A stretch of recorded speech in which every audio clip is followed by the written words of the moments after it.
Hello दोस्तों, good morning. स्वागत है आपका एक बार फिर से क्रोच एकेडमी के शानदार प्लेटफॉर्म पर। तो हम जैसा पॉलिटी के अंदर कल भी हम पढ़ रहे थे, तो हमने कल पार्ट तक हम कंप्लीट कर चुके थे। तो इसके बाद पार्ट्स यानी भाग, जो हमारे पास भागों की संख्या कितनी थी मूल संविधान के अंदर 22, परंतु वर्तमान में कितनी है 25। इसी प्रकार से जैसे हमने भागों का अध्ययन करा, उसके बाद हम भागों के बाद पढ़ेंगे अब अनुसूचियां। अनुसूची अर्थात शेड्यूल। तो मूल संविधान में अनुसूचियों की संख्या कितनी थी 8 और वर्तमान में कितनी है 12। तो हम पूरी 12 अनुसूचियों के अंदर देखेंगे कि किस प्रकार वेतन भत्तों का उल्लेख मिलता है, शपथ की प्रारूप का उल्लेख मिलता है, राज्यसभा में सीटों का आवंटन, पंचायत, नगरपालिका, राजभाषा, दल बदल विरोधी कानून, सबका उल्लेख इसके अंदर मिलता है। तो हम इसके अंदर देखेंगे। चलो चालू करते हैं।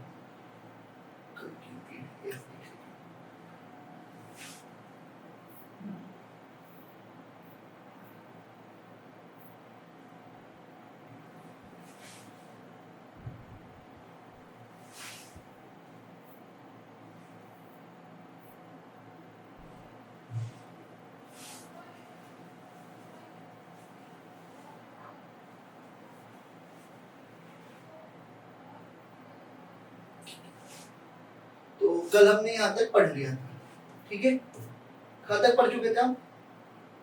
पार्ट 22 तक हम कंप्लीट कर चुके थे। तो इसके बाद जो हमको देखना है अगला, वो अगला हम देखेंगे पार्ट 22 तक कंप्लीट होने के बाद में अनुसूची। ठीक है, हमारा अगला टॉपिक क्या है? अनुसूची। अनुसूची अनुसूची अनुसूची यानी शेड्यूल, शेड्यूल्स। ठीक है, तो अनुसूची जो शेड्यूल्स है हमारी, तो मूल संविधान में कितनी थी इनकी संख्या? मूल संविधान में इनकी संख्या थी 8। कितनी थी? 8। मूल संविधान में 8 और वर्तमान के अंदर इनकी कितनी संख्या है? टोटल 12। वर्तमान में जो संख्या है अनुसूचियों की संख्या कितनी है? 12 है अपने पास में। ठीक है, तो मूल संविधान में 8, अनुसूचियों की वर्तमान में संख्या कितनी है?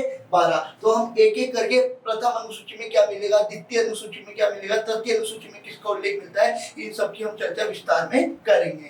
तो हम पहली अनुसूची से चालू करते हैं। ठीक है, तो प्रथम अनुसूची यानी फर्स्ट शेड्यूल। फर्स्ट शेड्यूल, ठीक है, तो ये फर्स्ट शेड्यूल हम पढ़ेंगे।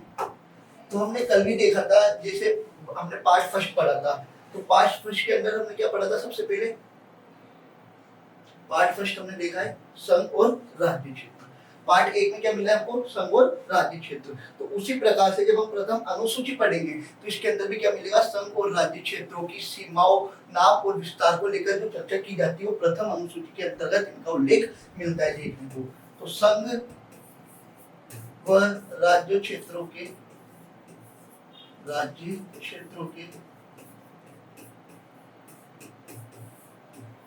नाम, सीमा आदि का विस्तार, ठीक है। संघ राज्य क्षेत्रों की सीमा कितनी होगी, उनके नाम में परिवर्तन किया जा सकेगा ना किया जा सकेगा, इसका सबका उल्लेख हमें संविधान की प्रथम अनुसूची के अंतर्गत प्राप्त होता है। इसके बाद में हम चलेंगे अगले पे, जो अगली सूची हमारी वो है सेकंड अनुसूची। क्या है? Second schedule. ठीक है, सेकंड शेड्यूल।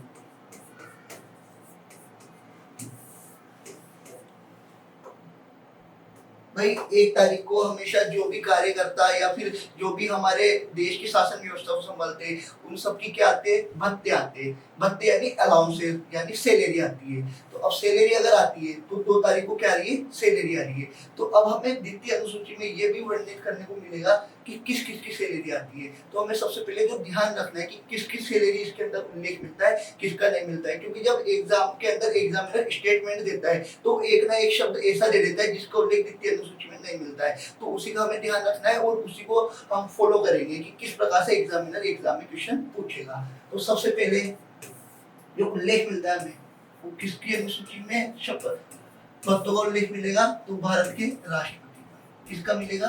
भारत के राष्ट्रपति का। ठीक है, वेतन भत्तों का उल्लेख। किसका उल्लेख? वेतन भत्तों का उल्लेख। वेतन भत्तों का उल्लेख यानी सैलरी एंड अलाउंसेस। ये आप ध्यान रखें, ठीक है। वेतन भत्तों का उल्लेख हमें देखने को मिलता है। तो सबसे पहले किसके, भारत के राष्ट्रपति, राष्ट्रपति यानी प्रेसिडेंट, ठीक है, इसका उल्लेख देखने को मिलता है, प्रेसिडेंट का उल्लेख देखने को मिलता है। उसके बाद में अगर भारत के स्तर पर राष्ट्रपति होता है तो राज्यों के स्तर पर क्या होता है, राज्यपाल। तो राज्यों के स्तर पर राज्यपाल, राज्यों के राज्यपाल, ठीक है, गवर्नर,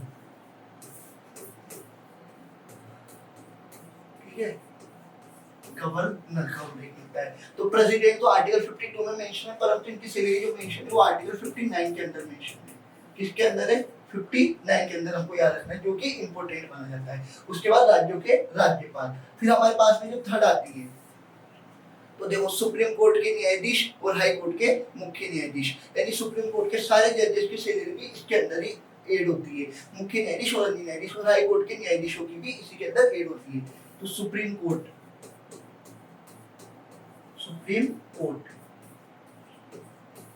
के मुख्य न्यायाधीश जो कि वर्तमान में कौन है, 53वें नंबर के सूर्यकांत वर्मा, सुप्रीम कोर्ट के मुख्य न्यायाधीश व अन्य न्यायाधीश, ठीक है। सुप्रीम कोर्ट के मुख्य न्यायाधीश और अन्य न्यायाधीश जो हमारी न्यायपालिका के सर्वोच्च प्रमुख माने जाते हैं। उसके बाद हाई कोर्ट के, किसके, हाई कोर्ट यानी उच्च न्यायालय के, हाई कोर्ट के मुख्य न्यायाधीश,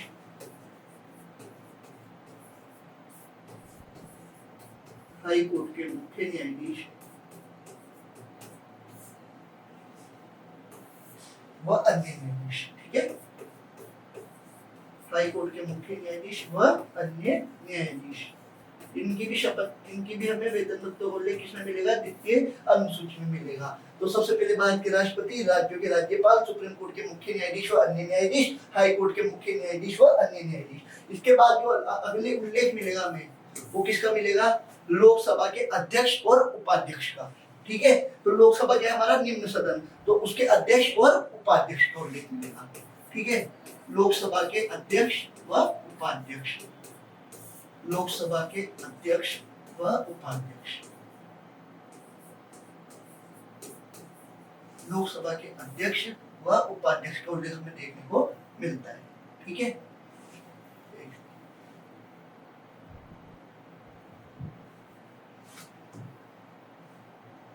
लोकसभा के अध्यक्ष व उपाध्यक्ष, किसका, लोकसभा के अध्यक्ष और उपाध्यक्ष को देखने को मिलता है।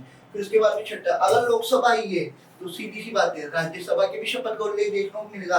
तो राज्यसभा के अंदर अध्यक्ष और उपाध्यक्ष नहीं होते हैं, राज्यसभा के अंदर सभापति और उपसभापति होते हैं, ठीक है। तो राज्यसभा के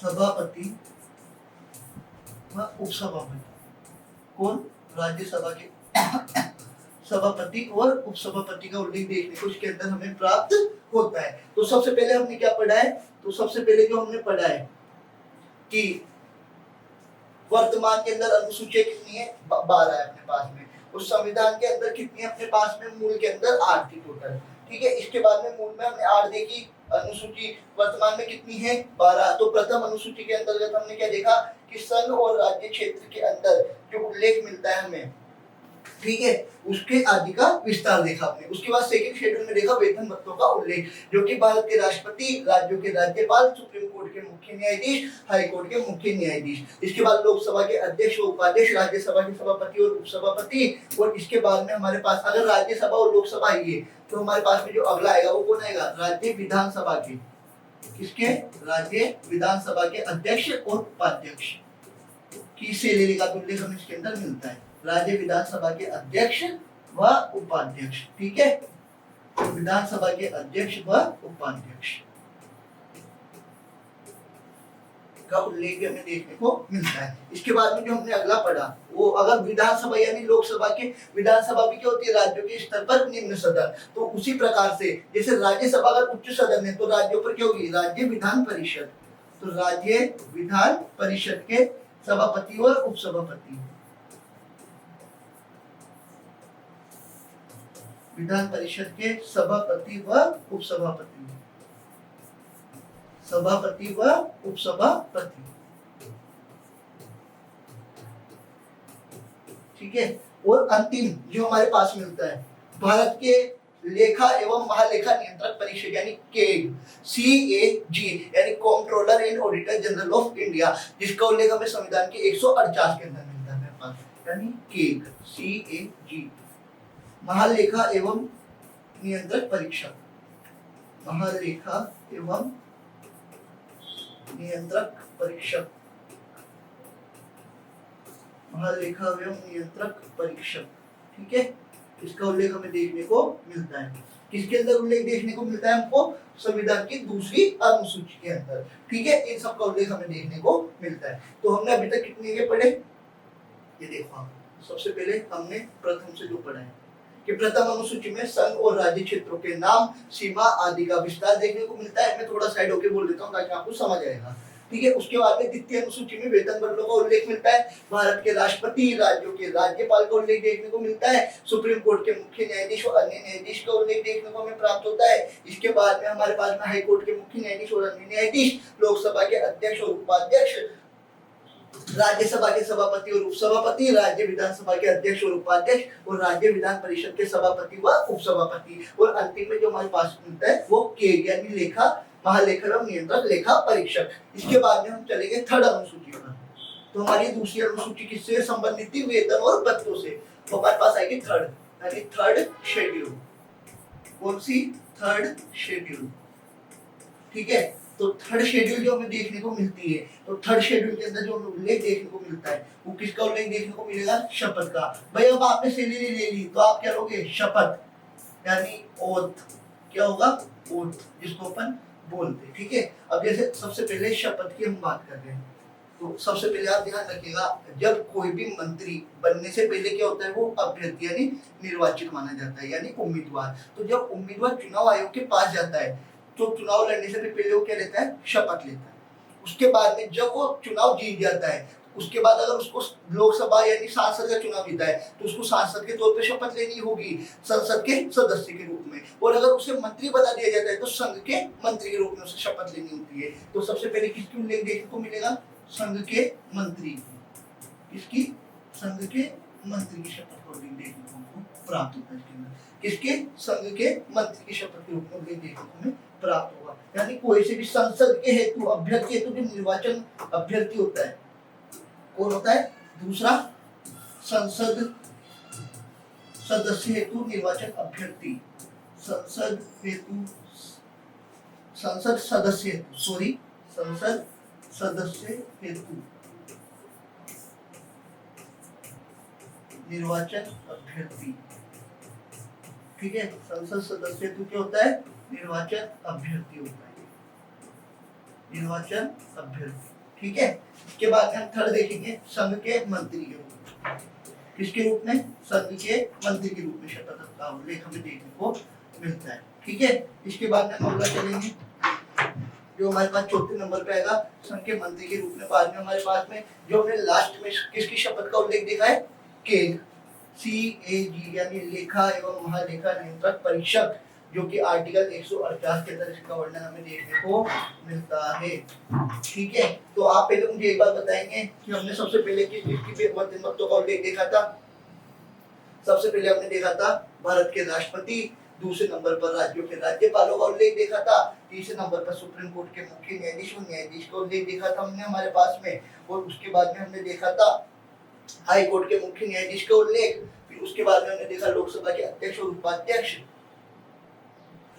राज्यसभा के सभापति और उपसभापति, राज्य विधानसभा के अध्यक्ष और उपाध्यक्ष का उल्लेख हमने देखा है। उसके बाद में हमने देखा है राज्य विधानसभा के विधान परिषद के उपसभापति और उपसभापति के यानी लेखा एवं महालेखा नियंत्रक परीक्षक। फिर उसके बाद तृतीय अनुसूची में हमने देखा शपथ का उल्लेख देखने को मिलता है। किसका? शपथ का उल्लेख देखने को मिलता है। ठीक है, और उसके बाद में संसद सदस्य हेतु निर्वाचन अभ्यर्थी, संघ के मंत्री के। अब जैसे जो सैलरी ले रहा है तो क्या लेगा? शपथ भी लेगा। तो उस प्रकार से हम पांचवे पे चलते हैं। ठीक है, तो हमारे पास में जो पांचवा टॉपिक आएगा यानी पांचवा, तो कौन लेगा? सुप्रीम कोर्ट के मुख्य न्यायाधीश, सुप्रीम कोर्ट के मुख्य न्यायाधीश। ठीक है, सुप्रीम कोर्ट के मुख्य न्यायाधीश का शपथ देखने को हमें मिलता है। इसके बाद में छठे नंबर पे अगर सुप्रीम कोर्ट आ रहा है तो हाई कोर्ट के मुख्य न्यायाधीश और न्यायाधीशों ने उनको सैलरी ली थी, तो सुप्रीम कोर्ट के मुख्य न्यायाधीश व अन्य न्यायाधीश, ठीक है, वह अन्य न्यायाधीश, वह अन्य न्यायाधीश, ठीक है, ये हमें देखने को मिलता है इसके अंदर हमारे पास,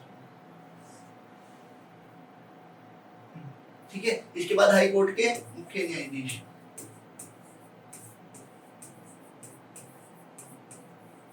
हाई कोर्ट के मुख्य न्यायाधीश व अन्य न्यायाधीश,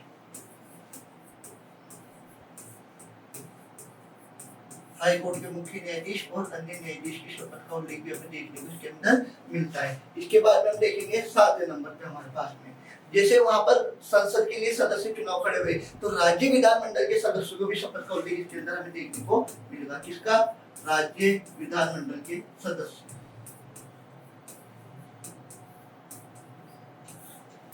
राज्य विधानमंडल के सदस्य, ठीक है, इनका भी शपथ का उल्लेख हमें देखने को मिलता है। किसकी शपथ देखी हमने? संघ के मंत्री की देखी, संसद सदस्य हेतु निर्वाचन अभ्यर्थी की देखी, उसके बाद में हमारे पास में की हमने शपथ का उल्लेख देखा सुप्रीम कोर्ट के मुख्य न्यायाधीश और अन्य न्यायाधीश, हाई कोर्ट के मुख्य न्यायाधीश और अन्य न्यायाधीश, और उसके बाद में राज्य विधानमंडल के सदस्य, ठीक है। तो ये सब हमने किसमें देखा? तृतीय अनुसूची में। अब जो हमारे पास अगली अनुसूची है उसका क्या वर्णन मिलेगा? फोर्थ शेड्यूल, क्या है? फोर्थ शेड्यूल, ठीक है, फोर्थ शेड्यूल। तो फोर्थ शेड्यूल के अंदर जो हमें देखने को मिलता है, तो आप मुझे एक बार बताइए, जब भी आप पढ़ते हैं तो आप किस पे बैठते हैं? चेयर यानी कुर्सी पे। तो कुर्सी पे कितने डंडों पे टिके होते हैं? 4 पर। यानी राज्यसभा में सीटों का आवंटन में किस प्रकार से होगा? 4। जिस सीट पे आप बैठे तो वो अकेली एक पे तो नहीं खड़ी, 4 जगह पे खड़ी है। तो राज्यसभा में सीटों का आवंटन किस अनुसूची में मिलेगा? चौथी अनुसूची के अंदर हमें देखने को मिलेगा, ठीक है। तो राज्यसभा में सीटों का आवंटन, राज्यसभा में सीटों का आवंटन, राज्यसभा क्या है? उच्च सदन है हमारे पास में। किस अनुच्छेद के अंदर है? अनुच्छेद 80 के अंदर है। राज्यसभा में सीटों का आवंटन,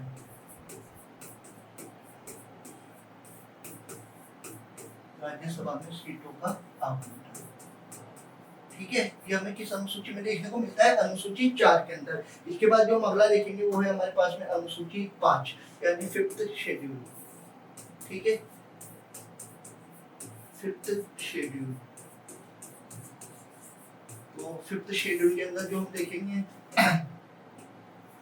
5th शेड्यूल में हम देखेंगे जो अनुसूचित जाति और जनजाति क्षेत्र के बारे में उपबंध रहते हैं, यानी जो अनुसूचित जाति और जनजाति क्षेत्र रहते हैं पूर्व की साइड में, उनके बारे में क्या उपबंध इसके अंदर दिए गए कि वहां पर किस प्रकार से प्रशासन होगा। तो ठीक है, 5th शेड्यूल में मिलेगा हमें अनुसूचित जाति व जनजातीय क्षेत्रों के, जनजातीय क्षेत्रों के बारे में उपबंध व प्रशासन की जानकारी, ठीक है,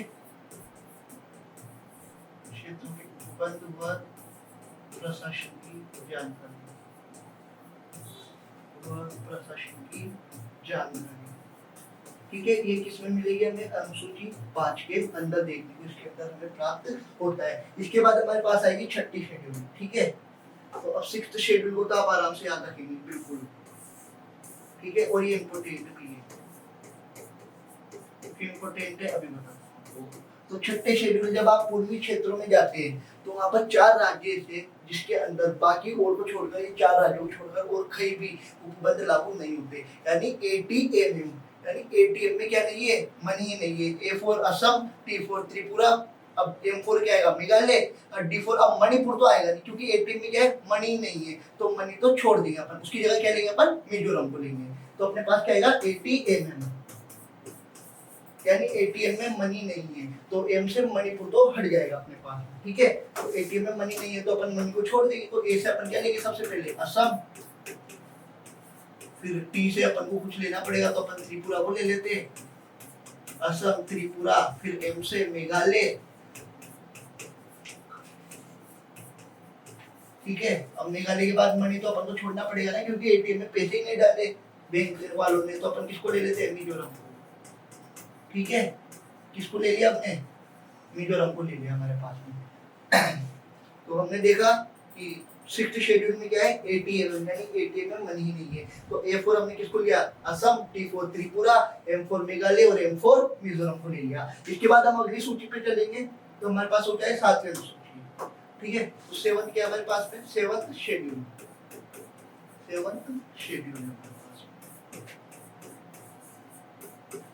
7th शेड्यूल जो है हमारे पास में, उसके अंदर हमें मिलता है संघ सूची, राज्य सूची और समवर्ती सूची का उल्लेख देखने को मिलता है। संघ सूची यानी यूनियन लिस्ट, यानी उस पर सिर्फ केंद्र कानून बना सकती है। फिर राज्य सूची यानी उस पर सिर्फ केंद्र और राज्य दोनों मिलकर, राज्य जो है राज्य सरकार है वो उस पर कानून बना सकते हैं। उसके बाद समवर्ती सूची यानी फेडरल लिस्ट जो होती है, उसके अंदर संघ और राज्य जो दोनों क्षेत्र के अंतर्गत विषय आते हैं उसको उल्लेख हमें देखने को मिलता है। तो 3 अनुसूची हमें इसके अंदर देखने को मिलती है। सबसे पहले कौन सी, संघ सूची, संघ सूची। फिर आती है राज्य सूची, कौन सी आती है, राज्य सूची, संघ सूची, राज्य सूची, और तीसरी समवर्ती सूची। तीसरी कौन सी है, समवर्ती सूची, ठीक है, समवर्ती सूची। संघ सूची, राज्य सूची और समवर्ती सूची। तो संघ सूची के अंदर जो हमें उल्लेख देखने को मिलता है वो है 100 विषय हुआ, कितने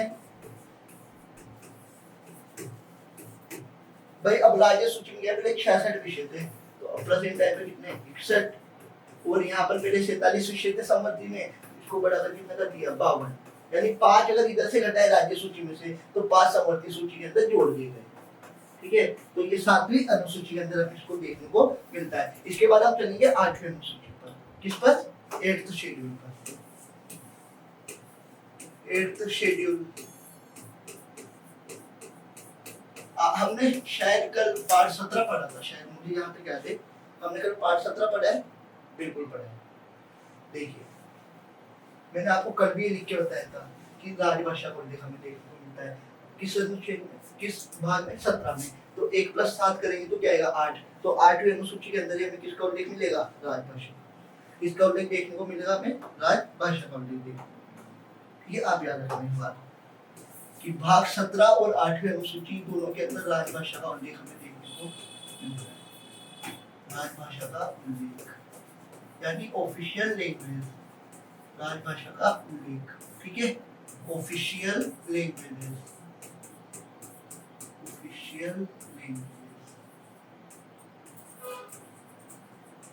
ठीक है, याद रखना। अब देखो ऑफिशियल लैंग्वेज, तो सबसे पहली बात तो मूल में कितनी थी अपने पास में, 14, कितनी थी, 40। और अभी प्रेजेंट टाइम की बात करें अपन, वर्तमान में कितनी है, 22। तो अब ये जो 8 भाषाएं जुड़ी है अपने पास में, कितनी का अंतर आया है, +8 का। तो ये 8 भाषाएं कौन कौन सी जुड़ी है और किस संविधान संशोधन के द्वारा जुड़ी गई है, ये भी हमें ध्यान रखना है, ठीक है। तो 8 भाषाएं जो इंपोर्टेंट है, तो आपके पास 14 के बाद 15 नंबर पे लिखेंगे, जो मैं आपको बता रहा हूँ। 14 नंबर के बाद किस पे, 15 नंबर की जो भाषा है उसका नाम है सिंधी। क्या नाम है, सिंधी, ठीक है। और ये किस अमेंडमेंट के द्वारा जुड़ी गई है, 21th अमेंडमेंट के द्वारा जोड़ी गई है। 21th अमेंडमेंट कब हुआ था, 1967 के अंदर, ठीक है। तो साथ में अगर संविधान संशोधन भी आपको याद करते चलने, क्योंकि जब आप पूरा चैप्टर संविधान संशोधन पूरी प्रक्रिया पढ़ेंगे तब उसके अंतर्गत अमेंडमेंट के नंबर, किस अमेंडमेंट के द्वारा कौन सा ईयर था और क्या संशोधन किया गया था संविधान में, तो ये भी हमें ध्यान रखना है। उसके बाद 16th, 17th और 18th, ठीक है, 16, 17 और 18 इसके अंदर जुड़ी थी हमारे पास में। खमण खाते आप लोग, गुजराती लोग क्या खाते हैं, खमण बहुत खाते हैं। तो कोंकणी, मणिपुरी और नेपाली, ठीक है, कोंकणी, मणिपुरी और नेपाली, कोंकणी, मणिपुरी और नेपाली आप ध्यान रखें, ठीक है। खमण खाया आप लोगों ने, कोंकणी, मणिपुरी और नेपाली। इसके बाद में देखो अब आप ये किस अमेंडमेंट के द्वारा जोड़े गए हमारे पास में, ये भी हमको ध्यान रखना है। तो 71th अमेंडमेंट के द्वारा जोड़े गए। किसके द्वारा, 71th अमेंडमेंट के द्वारा। वो कब हुआ था, 1992 में हुआ था। मैं अगले पेज पे इसको पूरा लिख देता हूँ, दोबारा से एक बार आप देखिएगा। देखो सबसे पहले अपन ने क्या पढ़ा, 21th अमेंडमेंट, 21th अमेंडमेंट 1967। तो इसके द्वारा कौन सी भाषा जुड़ी है अपने पास में, सिंधी जुड़ी है, ठीक है। सिंधी कौन से नंबर की जुड़ी है, 15th नंबर की जुड़ी है, ठीक है। इसके बाद हुआ 71th अमेंडमेंट, कौन सा हुआ, 71 अमेंडमेंट कब हुआ? 1992 में हुआ था। ठीक है, इसके बाद हमसे क्या जुड़ी? KMN जुड़ी, यानी कोंकणी, मणिपुरी और नेपाली। कोंकणी, मणिपुरी और नेपाली जुड़े। ठीक है, अब इधर देखो। ठीक है, अभी तक अपने पास कितनी हुई? सिर्फ 16, 17 और 18। अब 4 भाषाएं जुड़ी। तो अब आप देखो 21 और 71 को आप जोड़ोगे तो अपने पास क्या आएगा? 92। तो 92 अमेंडमेंट हो गया अपने पास में। ठीक है, कितनी? 21 और 71 को जोड़ोगे तो 92 आएगा। कौन से साल में हुआ है? 2003 के अंदर हुआ था। अब देखो अपन ने 21 से एक ही भाषा जोड़ी, 71 से 3 भाषा जोड़ी, तो अब बाद में से अपन अगर इधर भी 21 और 71 ऐड कराए तो 92 आया है। तो 1 + 3 को ऐड करेंगे तो कितनी भाषा ऐड होगी? 4। यानी अपने को क्या बनना है? डीएम बनने के लिए अपन पढ़ रहे हैं, तो क्या बनेंगे? सब डीएम बनेंगे। तो संथाली, ठीक है, संथाली, बोडो, डोगरी और मैथिली। ठीक है, संताली, बोडो, डोगरी और मैथिली, ये 4 भाषा हमारे पास में जुड़ी है। तो हमने देखो 8वीं अनुसूची के अंदर क्या पढ़ा? राजभाषा का उल्लेख। मूल संविधान में 14 भाषाएं उल्लेख थी, उसके बाद 22 भाषाएं हुई। किस संविधान संशोधन के द्वारा जोड़ी गई? 21वें के द्वारा जोड़ी गई सिंधी, जो कि 15वें नंबर की थी। 71वें के द्वारा जोड़ी गई कोंकणी, मणिपुरी और नेपाली। फिर हमने 21 और 71 को ऐड करा तो क्या आया? 92। इधर एक भाषा जुड़ी थी, इधर 3 भाषा जुड़ी थी, तो इसमें क्या जुड़ेगी? 4। तो संथाली, बोडो, डोगरी और मैथिली, ये 4 भाषा है। तो टोटल ऐसे 22 राजभाषाओं को उल्लेख किसमें मिलता है? 8वीं अनुसूची में भी देखने को मिलता है। इसके बाद हमारे पास आएगी 9वीं अनुसूची। कौन सी? 9th schedule. 9th शेड्यूल, ठीक है, 9th शेड्यूल हमें देखने को मिलता है। तो 9th शेड्यूल के अंदर जो ये पहली बात है, 9वीं अनुसूची किस संविधान संशोधन अधिनियम के द्वारा जुड़ी गई थी? अगर आपको पता हो तो कमेंट में जरूर लिखिएगा। पर जो 9th शेड्यूल है वो हमारे पास में जुड़ी गई थी फर्स्ट अमेंडमेंट 1951 के द्वारा, यानी जो पहला संविधान संशोधन अधिनियम था 1951 में हुआ था, उसके द्वारा क्या जोड़ी गई थी? 9वीं अनुसूची जोड़ी गई थी। इसमें क्या होता था? केंद्र सरकार यानी सुप्रीम कोर्ट जब भी किसी फैसले पर कार्यवाही करती थी तो उसको 9वीं अनुसूची में डाल दिया जाता था, अर्थात उस पर कोई भी कार्यवाही नहीं हो सकती थी। उसके अलावा 9वीं अनुसूची में ये भी बोला गया था कि जो भूमि अधिग्रहण से संबंधित मामले, उसका भी उल्लेख किसके अंतर्गत मिलेगा? हमें 9th शेड्यूल के अंदर मिलेगा। ठीक है, तो भूमि अधिग्रहण से संबंधित मामले, किसमें? भूमि अधिग्रहण से संबंधित मामले, भूमि अधिग्रहण से संबंधित मामले, मतलब कोई भी कार्यवाही की जाती थी तो उसको डायरेक्ट किसमें डाल दिया जाता था? 9वीं अनुसूची में। और उसके अलावा भूमि अधिग्रहण से संबंधित मामले इसमें देखने को मिलते हैं। फिर उसके बाद में आया केशवानंद भारती केस, उसमें 2 बातें बोली गई थी। पहली क्या है कि प्रस्तावना क्या है? संविधान का मूल भाग है। परंतु दूसरी बात जो ये बोली गई, इसमें बोली गई कि 24 अप्रैल 1973 के बाद में जो भी केस है वो किसके अंदर, उस पर किस मामलों पर, फैसलों पर सुनवाई हो सकेगी? 9th शेड्यूल के अंदर। तो 24 अप्रैल 1973 एक हिस्टोरिक डे जिसको पूरी पॉलिटी में जाना जाता है केशवानंद भारती केस के नाम से। कौन सा case? Kesavananda Bharati case, Kesavananda Bharati case. ठीक है, केशवानंद भारती केस। इसमें ये बोला गया है कि 24 अप्रैल 1973 के बाद के जितने भी केस है उन सब पर क्या की जा सकेगी? सुनवाई की जा सकेगी। ये किसके अंदर बोला गया है? केशवानंद भारती केस के बारे में। फैसले पर सुनवाई हो सकेगी, फैसले पर सुनवाई की जा सकेगी, फैसले पर सुनवाई की जा सकेगी। ठीक है, ये भी आप ध्यान रखिए। किसमें बोला है? नहीं। अब इसके बाद में अपने पास आती है 10th शेड्यूल। कौन सी आएगी? 10th। 9th तक अपन पढ़ चुके हैं। आज सिर्फ हम शेड्यूल ही पढ़ेंगे ताकि आप ये याद करके आएंगे अच्छे से। 10th schedule. अब 10वीं अनुसूची है तो द फॉर 10, तो द फॉर क्या होगा? दल बदल विरोधी कानून जो लाया गया था। ठीक है, ये भी आप ध्यान रखना। कौन सा कानून लाया गया था? दल बदल विरोधी अधिनियम, दल बदल विरोधी कानून, यानी एंटी डिफेक्शन लॉ जिसको अपन बोलते हैं। क्या ये संविधान में पहले से ही था या अनुसूची, या इसे बाद में संविधान संशोधन के द्वारा लाया गया? तो दल बदल विरोधी कानून, एंटी डिफेक्शन लॉ इसको हम बोलते हैं, एंटी डिफेक्शन लॉ। ठीक है, एंटी डिफेक्शन लॉ। 21 अमेंडमेंट के द्वारा जोड़ी गई थी। ये जोड़ी गई थी हमारे पास में 52 अमेंडमेंट 1985 के द्वारा जोड़ी गई थी।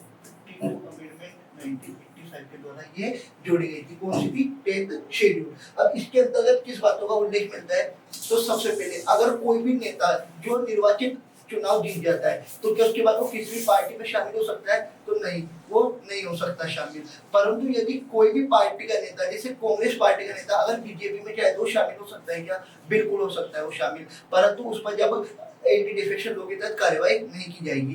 परंतु जब संसद में किसी भी वोट पर चल रही है, मतलब किसी भी बेस पर या वोटिंग हो रही है किसी भी मुद्दे पर, तो उसके अंतर्गत अगर कोई भी नेता पार्टी में व्हिप जारी की जाती है, क्या की जाती है? व्हिप जारी, कि भाई आपको इस पर वोट करना है। अगर वो व्हिप का उल्लंघन करता है तो उस पर दल बदली विरोधी कानून के तहत भी कार्रवाई की जा सकती है। ठीक है, तो पहले मैं लिख के बताता हूँ कि किसके तहत कार्रवाई की जा सकती है।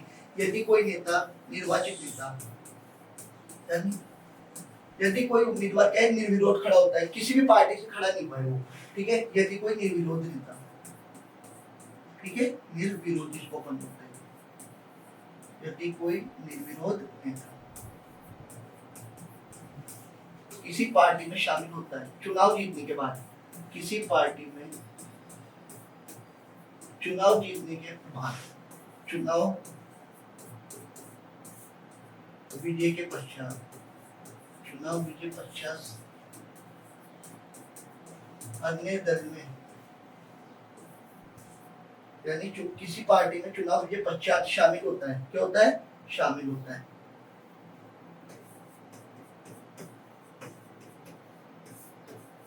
एक नियम तो ये है।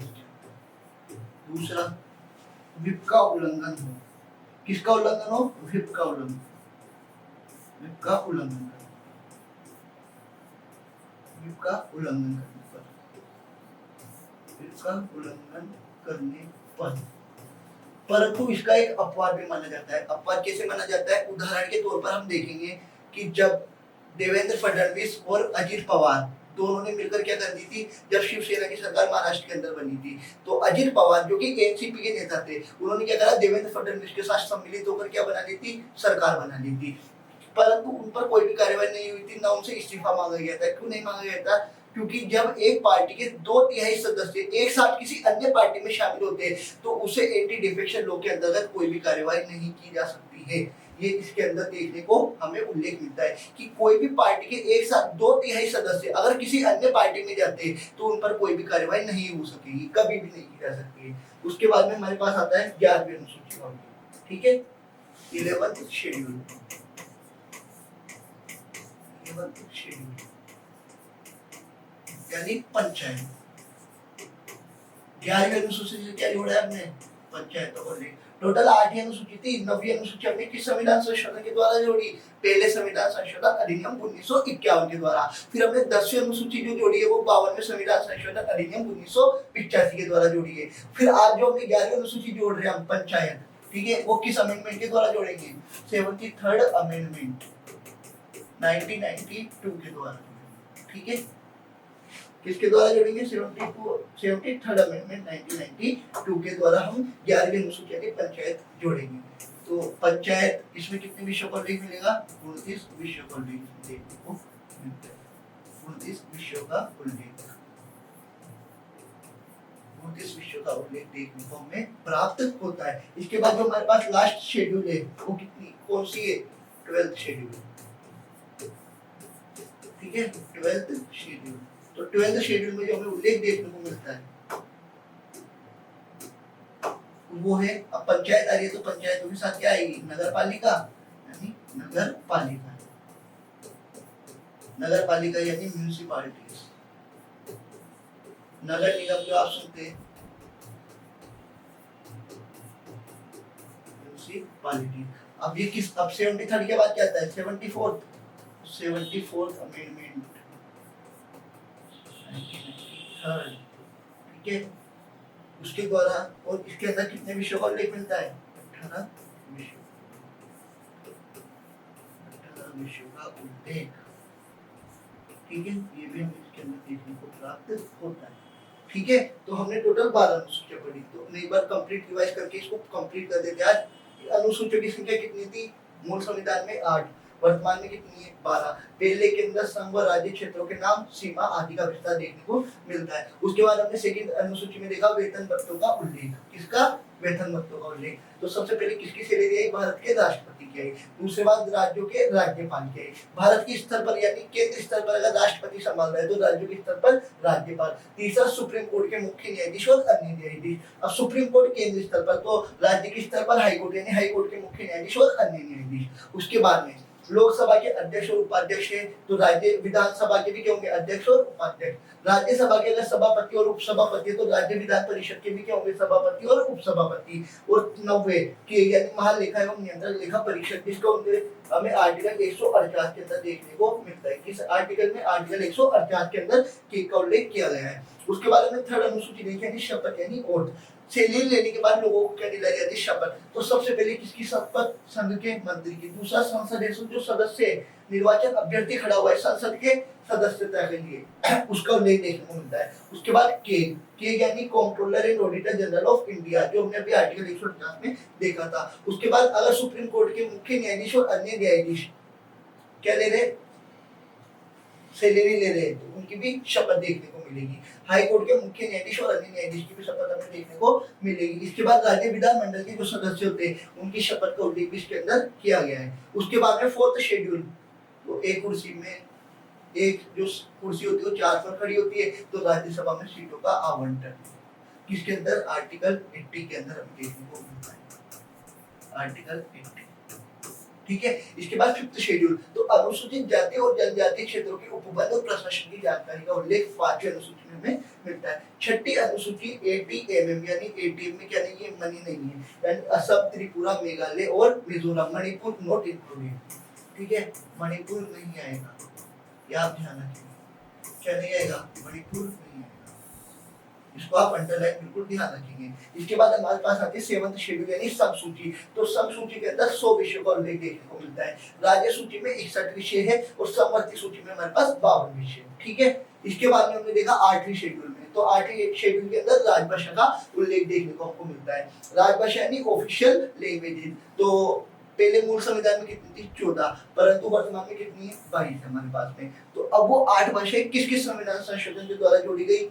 तो देखो 21 अमेंडमेंट सबसे पहले जो होता है 1967 में उसके द्वारा जोड़ी गई थी सिंधी भाषा जो कि 15 नंबर की थी। उसके बाद में हमने देखा 71वें संविधान संशोधन अधिनियम 1992 के द्वारा जोड़ी गई KMN यानी खमन, कोंकणी, मणिपुरी और नेपाली। फिर उसके बाद में जो हमारे पास में 21 और 71 को हम जोड़ेंगे तो हमारे पास क्या आएगा? 92। अब इधर 1 + 3 करेंगे तो 4 यानी SBDM। सबको क्या बनना है? DM।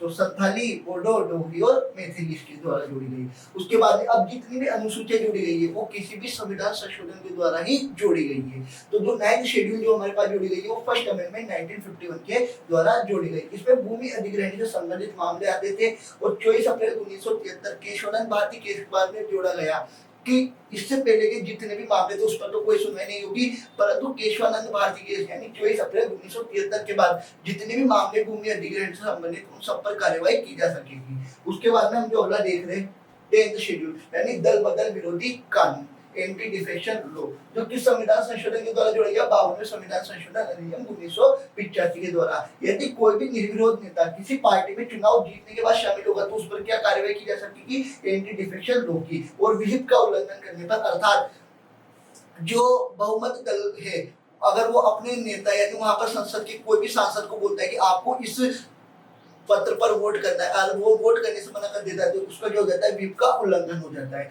तो उस पर भी कार्रवाई की जा सकती है। परंतु एक मैंने आपको बोला कि अगर एक ही पार्टी के एक साथ 2/3 सदस्य किसी अन्य पार्टी में शामिल होते हैं तो उन पर कोई भी कार्रवाई नहीं की जा सकेगी। ठीक है। उसके बाद में लास्ट 11वीं शेड्यूल जो हमारे पास है पंचायत, वो किस संविधान संशोधन अधिनियम के द्वारा जोड़ी गई? 73rd अमेंडमेंट के द्वारा जोड़ी गई जिसमें 29 विषयों का उल्लेख हमें देखने को मिलता है। उसके बाद में 12th शेड्यूल यानी नगर पालिका म्यूनिसिपैलिटीज वो हमारे पास जोड़ी गई 74th अमेंडमेंट 1992 के द्वारा। इसमें 18 विषयों का उल्लेख हमें देखने को मिलता है। तो आज हमने क्या करी है? कंप्लीट अनुसूची। कल हमने कंप्लीट क्या पढ़े थे? भाग। उम्मीद है आपको क्लास अच्छे से समझ आई होगी और आप जो हमने पुराना पढ़ा है उसको कंप्लीट रिवाइज रखिएगा ताकि आपको आगे समझने में दिक्कत नहीं आएगी। Okay, thank you so much.